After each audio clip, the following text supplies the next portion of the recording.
Anne in Sussex is on the phone as well. 0344 499 1000 is the number she's called. Anne, thanks for giving me a ring. You're on with Reem and Connor and me. What point would you like to make? I'd like to give you, if I can quickly, my perspective of what's gone on. Go for it. In 2010, I had become independent after being a Liberal and Liberal Democrat. And I was invited by the local Conservatives, who are all great people and being good, to join them. And I went to my first conference when the Conservatives were elected in Manchester.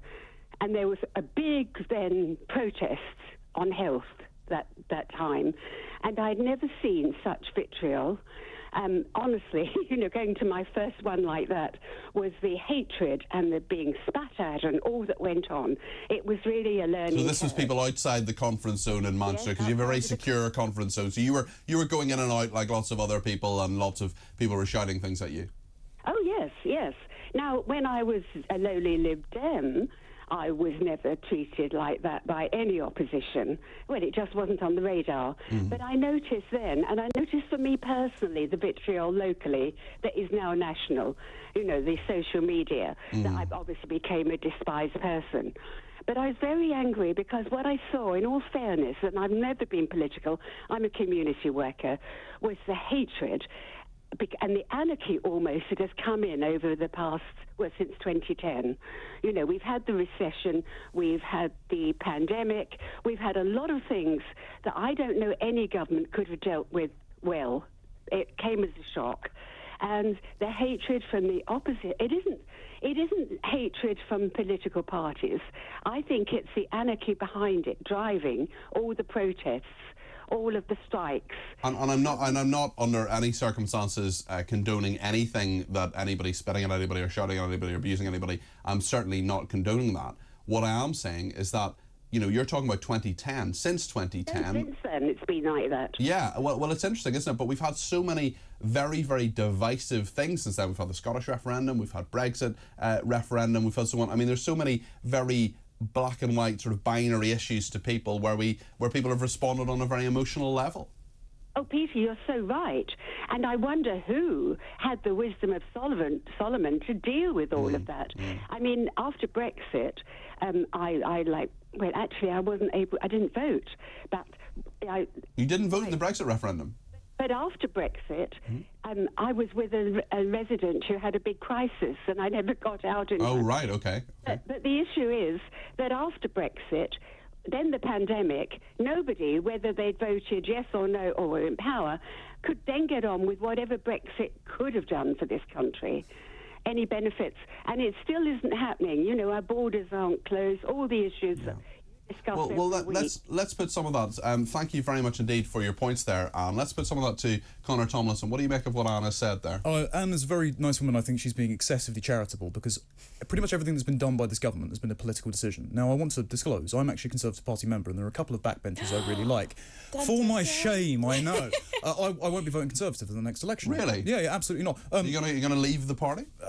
I probably won't leave the party, but I'll be abstaining from my support. Because the benefit of being a party member is that you get to vote in leadership elections, which I think is the main... Yeah, which is great if they respect it, but obviously then they cooed the last one and got Rishi Sunak in, and the members didn't want Rishi Sunak.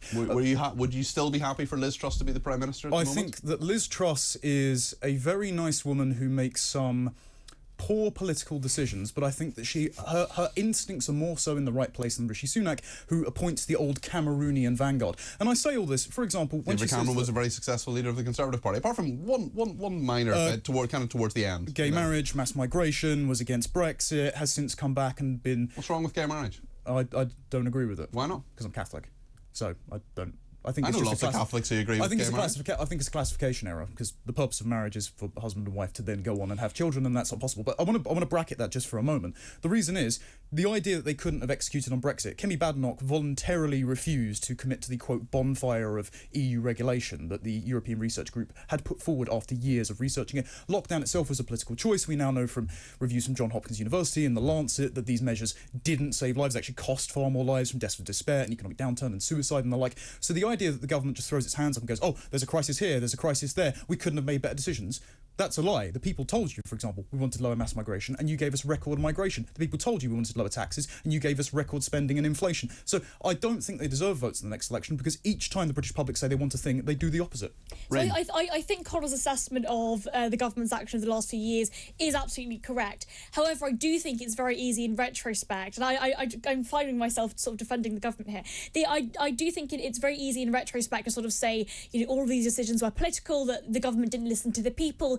People wanted lockdowns. The British people wanted lockdowns. It was a very, well, not with me, but it was a very popular policy. Not with many talkTV viewers, of course, but many people that aren't as politically engaged actually were very, very supportive of the lockdown. So I completely agree. We saw from many reviews that actually, there was only about 3.2% difference in mortality rates compared to Sweden, which didn't lock down, but of course we had all of the social and economic costs. I think you're absolutely right to point that out. But actually looking at those differences, actually during the pandemic, people were very, very happy to let the government tell them what to do. Why do they want lockdowns? Is it because they were terrified deliberately by the government, who were spending on newspapers, advertising, using psychological warfare tactics to scare them?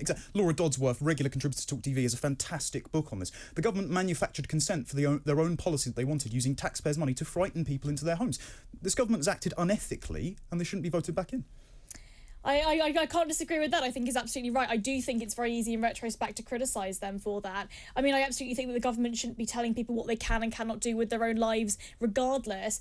I think it's interesting with some of your opinions, for example, on gay marriage. I think it's interesting that you don't want the government to tell people what they can and cannot do when it comes to lockdowns, but not when it comes to What about the marriage. immigration point that Conor raised? Anne raised it on the phone as well. What do you make of that, Reem? Well, look, I mean, the government have absolutely failed on immigration, both illegal and legal. What they have done is they've effectively lied to the British public and said that actually, if you were to vote for us and we're going to reduce the small boat crossings, they haven't done that. To be fair, they've done some pretty good stuff when it comes to Albania. They've been able to connect with the government and actually reduce the amount of Albanians that are coming to this country, because of course it is a safe country. But the Home Office have failed. I mean, we saw, I think it was back in 2022, Home Office asylum applications were about 100,000. Now they're above 170,000. It's 175,000. It's processing is the issue. Rwanda, to me, anyway, Reem, is a total sideshow. You're talking about perhaps 500 people going to Rwanda. That is a tiny, tiny number in regard to how many people are in this situation.